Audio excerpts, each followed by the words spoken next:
काँग्रेसनं निवडणुका जुगाराचं दुकान करून टाकल्या। केंद्रीय मंत्री प्रतापराव जाधवांनी खळबळजनक वक्तव्य केलं।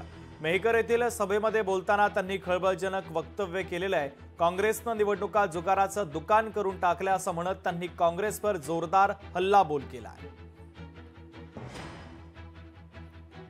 पण हे लोक केवळ पैसा खर्च करून सत्तेचा मिळवण्याच्या मागे आहे आणि जे लोक पैसा खर्च करून सत्ता मिळवतात ते लोक पैसा वसूल करणार नाही।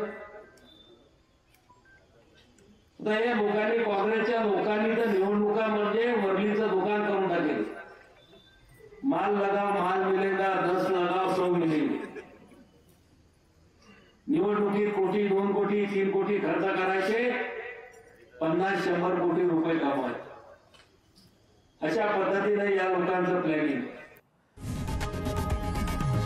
लोकशाही मराठी ऐका, पहा, जागरूक रहा।